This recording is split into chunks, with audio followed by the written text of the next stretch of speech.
विनंती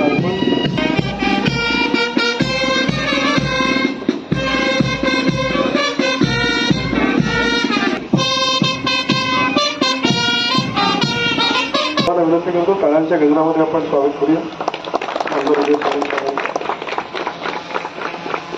मान्यवरांना विनंती करतो की आपण वर्षानंतर रत्नागिरी जिल्हा पोलीस दलाला एवढ्या अद्ययावत गाड्या आपल्याला मिळालेल्या आहेत.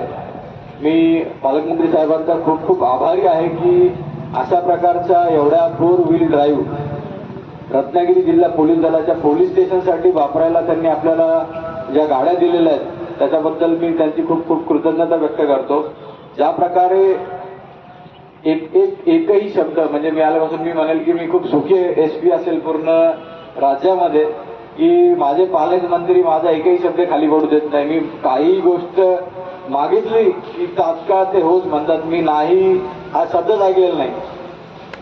मी तर असं म्हणेल की म्हणजे मुद्दाम तर समोर बसलेले म्हणून नाही, मागे पण आम्ही आपली नेहमी स्तुती करतो की पालकमंत्री साहेब म्हणजे एकदम स्ट्रेसफुल जी लाईफ असते पोलिसाच्या जीवनामधली, तर ते एवढे पाठीशी उभे असतात खंबीरपणे की ती स्ट्रेसफुल लाईफ मधला ते स्ट्रेस निघून जातो.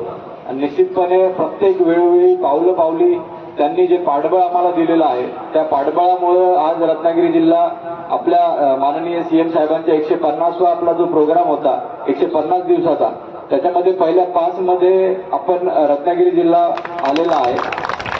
निश्चितपणे पालकमंत्री साहेबांचं पाठबळ, इथले अधिकारी अंमलदार, तुम्ही सर्वांनी केलेल्या कामगिरीमुळे आपण एवढी चांगली जागा पूर्ण राज्यामध्ये आपलं पोलीस दल आज दिसत आहे. म्हणजे बऱ्याच जणांनी सर अचंबा व्यक्त केला की रत्नागिरीचं नाव कसं काय, तर म्हटलं आमचा प्रत्येक अधिकारी अंमलदार इथं खूप मेहनत करतोय.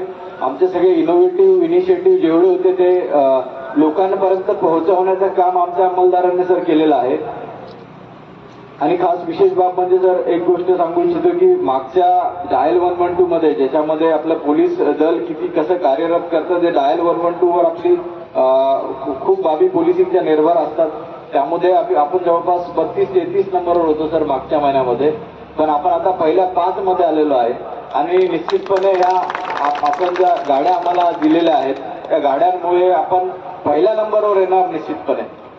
तर ह्या गाड्या आपल्या ज्या आज खास करून विशेष सांगू शकतो की 4 व्हील ड्राईव्ह गाड्या आपल्याला ज्या मिळालेल्या आहेत त्या 4 व्हील ड्राईव्हमुळे रत्नागिरी जिल्हा पोलीस दल हे सदैव तत्पर. आपण जे नुसतं म्हणतो ते नुसतं म्हणण्यात राहणार नाही की आपलं पोलीस दल कॉल आल्या डायल 112चा कॉल आल्या माझे अंमलदार सर 5 ते 10 मिनिटाच्या आत ज्यांनी कॉल केलाय त्यांच्यापर्यंत पोहोचण्यासाठी आपण दिलेल्या गाड्या ह्या आम्हाला खूप उपयोगी पडणार आहेत. बऱ्याचशा गोष्टी असतात की पोलिसिंगला काय पाहिजे विचारलं जातं, तर मी सगळ्यात टॉप प्रायोरिटी माझी गाड्यांवर असते. मी स्वतः एक मेकॅनिकल इंजिनियर आहे, त्यामुळं माझ्या गाड्यांशी विशेष प्रेम आहे. तर रत्नागिरी जिल्हा पोलीस दलाला ज्या गाड्या मी आवर्जून सांगितले की या 4 व्हील ड्राईव्ह घ्या, कारण ज्या प्रकारे टेरेन आपल्याकडे आहे, ज्या प्रकारे समुद्रकिनारा आपल्याकडे आहे, तर निश्चितपणे आपण सागरी सीमेचं जे रक्षण करत आहोत त्या सागरी सीमेचं रक्षण करण्यासाठी लवकरात लवकर आलेला कॉल अटेंड करण्यासाठी किंवा आलेली जी विपदा आहे त्याला तोंड देण्यासाठी आपल्याला या सर्व गाड्या आपल्याला निश्चितपणे उपयोगी पडणार आहेत. ज्या प्रकारे डोंगराळ भाग आहे, ज्या प्रकारे इथे बऱ्याच ठिकाणी पूरग्रस्त परिस्थिती आहे, अशा ठिकाणी ही लवकरात लवकर पोहोचण्यासाठी आपल्याला निश्चितपणे या सर्व गाड्या उपयोगी पडतील. बऱ्याचशा गोष्टी होत्या की सर आपल्याला बोटींची आवश्यकता सुद्धा असते. आता सध्या आपल्याकडे एक बोट चालू आहे आणि त्या बोटी अपुऱ्या आहेत आपल्याकडे. मी आज एक विनंती करतो की आपण माननीय मुख्यमंत्री साहेबांना बोलून आपल्या रत्नागिरी जिल्ह्याच्या सागरी सुरक्षेसाठी सुद्धाही आपल्याला लवकरात लवकर बोटी उपलब्ध होतील यासाठी आपण आमच्यासाठी प्रयत्न करावे ही आपल्याला मी आज विनंती करतो. आज पोलिसांचा असणारा ताफा, शासनानं दिलेली सिक्युरिटी, याच्या पलीकडे पोलिसांच्या हृदयात जाऊन जर आपण बघितलं तर ते आमच्यासाठी जे कष्ट घेत आहेत, जनतेसाठी जे कष्ट घेतात बघाटे साहेब, ते आपण शब्दामध्ये व्यक्त करू शकत नाही.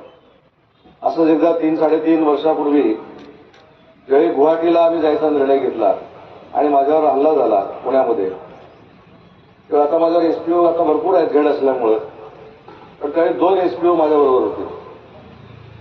हे स्वतःच्या जीवाची बाजी लावून ज्या पद्धतीने त्यांनी मला वाचवलं होतं, त्याच्यामुळे पोलिसांना आम्ही संरक्षण देणं देखील तेवढं खबरदारीचं आहे.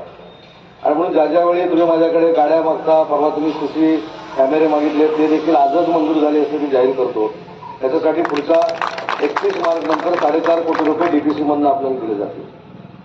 पण खाकीमध्ये देखील माणुसकी असते. अनेक वेळा आम्ही सगळ्यांनी बघितलेलं. 1% विषय सोडून द्या, परंतु 99% खाकी वर्दीतली सगळी लोक की आपल्या राज्याशी, आपल्या देशाशी आणि वैयक्तिक ज्या ठिकाणी आपण काम करतो त्या खात्याशी प्रचंड पद्धतीने इमानदार असतात.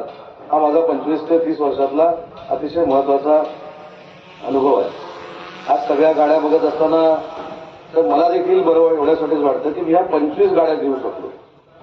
म्हणजे एक काळ असा होता की 25,000 रुपयाचा निधी जर मला मागायचा असायचा तर मला दुसऱ्या मंत्र्याकडे जावं लागायचं. त्याच्यासाठी माझ्या चपला झिजवायला लागायच्या. पण आज पोलिसांसाठी 25 गाड्या माझ्या सहीनं मला देता आला, हा माझ्या आयुष्यातला सुवर्ण अक्षरानं लिहून ठेवण्यासारखा क्षण आहे. आणि याची सुरुवात मी सिंधुदुर्गचा पालकमंत्री असताना केली. आपण जर माहिती काढली तर सिंधुदुर्गमध्ये देखील असाच एक प्रसंग उभा राहिला. गेडाम दीक्षित तिथले एसपी होते आणि त्यांनी मला सांगितलं, साहेब प्रयोग करून बघू, आपण 10 गाड्या डीपीसी मध्ये देऊया. म्हटलं महाराष्ट्रामध्ये आजपर्यंत असं झालं नाही, पण जर व्हायचं असेल तर मग 10 गाड्या कशाला, आपण 20 गाड्या आपण डीपीसी मध्ये देऊ. आणि काही तत्कालीन अर्थमंत्र्यांनी त्याला मंजुरी दिली आणि महाराष्ट्रात पहिल्यांदा डीपीसी मधनं गाडी द्यायला सुरुवात करणारा जर पालकमंत्री कोण असेल तर आपल्या सगळ्यांच्या आशीर्वादाने मी होतो. नंतर तो पॅटर्न सातारामध्ये राबवला गेला. नंतर मी पालकमंत्री झाल्यानंतर तो जिल्ह्यात राबवला गेला. आणि आता प्रत्येक जिल्ह्यामध्ये डीपीसी मधनं आपल्याला गाड्या मिळतात. त्या गाड्यांचा उपयोग अतिशय चांगल्या पद्धतीने झाला पाहिजे. आज पोलीस पिक्चरमध्ये दाखवतात की पोलीस गुन्हा घडल्यानंतर 10 मिनिटांना पोहोचतात. पण आता गुन्हा घडू नये यासाठी पोलीस 10 मिनिटं अगोदर पोहोचतात. ही इमेज आपल्याला अख्ख्या महाराष्ट्रामध्ये निर्माण करायची आहे आणि त्या उद्देशानं हा कार्यक्रम मगाटेसह आपण आयोजित केला. आज अनेक पोलीस कष्टानं मेहनतीनं इथपर्यंत पोहोचलेले. मला आपल्या सगळ्यांना एक विनंती करायची आहे की मगाशी जसं म्हटलं की खाकी ड्रेसमध्ये देखील, पेहरावामध्ये देखील, युनिफॉर्ममध्ये देखील हृदय असतं. त्या अनेक पोलिसांकडनं आम्ही बघितलेलं आहे. त्याच्यामुळं अशा पद्धतीचे जे पोलीस आहेत त्यांनी महाराष्ट्रातल्या पोलिसांना मार्गदर्शन केलं पाहिजे. महाराष्ट्रातलं पोलीस असेल, मुंबईचं पोलीस असेल, ही आपली असेट आहे, आपला ठेवा आहे. पण कधी कधी वाईट एवढ्यासाठीच वाटतं की जे लोक तुमचा अपमान करतात, जे लोक तुम्हाला पाण्यात बघतात, त्यांचं कधी कधी समर्थन करताना तुम्हाला सगळ्यांना बघितलं कधीतरी दुःख होतं. अनेक वेळा पोलिसांची उणीधुणी काढण्याचं काम देखील अनेक लोकांनी व्यासपीठावरनं केलेलं आहे. अनेक वेळा पोलिसांना दुखवण्याचं काम देखील राजकीय पक्षाच्या अनेक नेत्यांनी केलेलं आहे.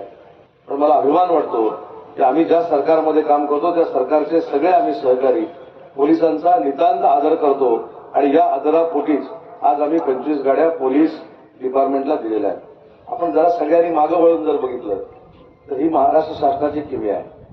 आज महाराष्ट्र राज्यातलं सगळ्यात चांगलं संकुल पोलिसांसाठीचं या रत्नागिरीमध्ये उभं राहतं. आणि म्हणून बगाटे साहेब ही तुमची एकट्याची जबाबदारी नाही किंवा महामुनी साहेबांची जबाबदारी नाही, त्या समोर बसलेल्या अधिकाऱ्यांची जबाबदारी नाही, ही आमची देखील सगळ्यांची जबाबदारी आहे की जे आम्हाला संरक्षण देतात. अभिजितनं सांगितलं की जे आम्हाला सुखाची झोप देतात त्यांची जेवढी वेळची झोप असेल, मग 2 तासाची असेल, 4 तासाची असेल, ही देखील सुखाची असली पाहिजे, समृद्धीची असली पाहिजे. या भावनेत ह्या गाड्या मी तिथे दिलेल्या आहेत. फक्त दुःख मला एकाच गोष्टीचं झालं, त्याचा प्रयत्न मी गेले 2 वर्ष करत होतो आणि त्याच्यामध्ये मला यश आलं नाही. जसं आपण गाडीतनं फिरतो तसं आपलं श्वान पथक देखील एसी गाडीतनं फिरलं पाहिजे, ही माझी मनापासूनची अपेक्षा होती. अनेक वेळा जिल्हाधिकाऱ्यांना सांगण्याचा प्रयत्न केला, तत्कालीन एसपीला सांगण्याचा प्रयत्न केला, पण काम कुठं अडलं मला कळलं नाही. पण दुर्दैवानं आपल्या सगळ्यांबरोबर असणारा एक श्वान परवा 4-5 दिवसापूर्वी आपल्याला सोडून गेला. हे खरं तर दुःख तुमच्या मनामध्ये नक्कीच आहे, पण माझ्या मनामध्ये दुःख एवढ्यासाठीच आहे की मी गाडी देऊ शकलो नाही म्हणून ज्याला आपण त्याला हिट स्ट्रोक म्हणतो, त्याला सनस्ट्रोक म्हणतो, त्या आजारापोटी तो आपल्यातून निघून गेला. भविष्यामध्ये असं होऊ नये यासाठी कालच श्वान पथकासाठी देखील 2 एसी गाड्या मी मंजूर केलेल्या आहेत आणि त्या देखील भविष्यामध्ये तुम्हाला मिळणार. आजपर्यंत स्विमिंग पूलमध्ये माणसं पोहतात हे मला माहित होतं. काल मला एसपीने सांगितलं तर आपल्याला आपलं जे श्वान आहे त्याला देखील स्विमिंग पूल पाहिजे, तो देखील आपण स्विमिंग पूल मंजूर करावा. कारण शेवटी ही यंत्रणा जी आहे ही सक्षम झाली पाहिजे.